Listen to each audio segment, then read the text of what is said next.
Colorado lawmakers honor lives lost and policies changed after a devastating Flight for Life crash. Phil Lindemann, Krystal, 93 News. I want you all to know how proud I am to be from Colorado, to have a delegation that pushed this through and did the right thing, and they're going to be saving thousands and thousands of lives in the future. That was Karen Mahaney, widow of Flight for Life pilot Patrick Mahaney, in Frisco today at an event to celebrate new federal legislation for helicopters. It brings military-grade safety measures to civilian craft, and U.S. Representative Jared Polis says it's a defining moment for bipartisan cooperation. The life wasn't lost in vain, Patrick's life and the others who were affected, that we will actually have safer helicopters going forward for our first responders. Joining Mahaney and Polis were U.S. Senator Michael Bennet and Dave Repsher, the Flight for Life nurse seriously injured in that 2015 crash. The courage that Karen had to do this is remarkable. Everyone at today's event in Frisco agrees the new safety legislation is a shining example of politics working the right way.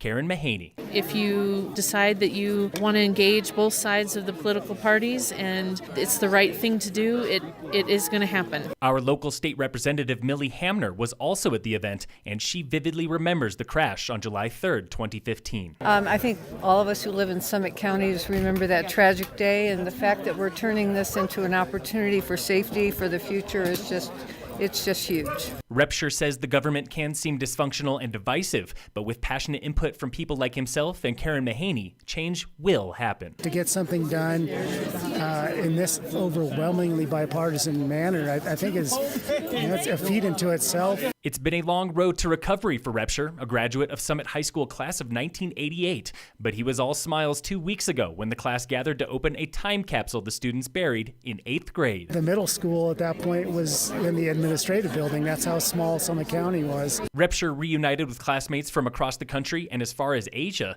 and of course, the night ended at a Frisco favorite. We got to go to the Moose Jaw, I think, which is still a tradition in Summit County, and I'm glad there's still some things left from the old days. Repsher and Mahaney continue fighting for aviation safety. They are now working on legislation to retrofit more than 1,000 active helicopters across the nation.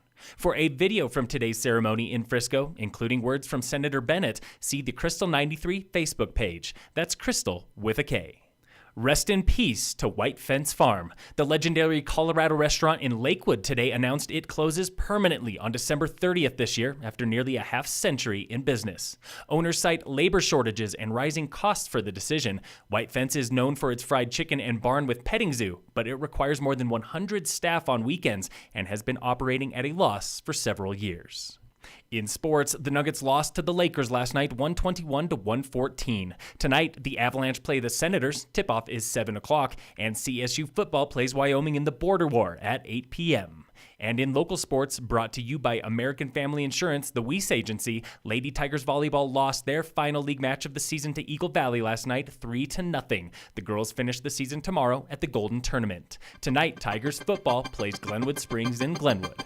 Phil Lindemann, Krystal, 93 News.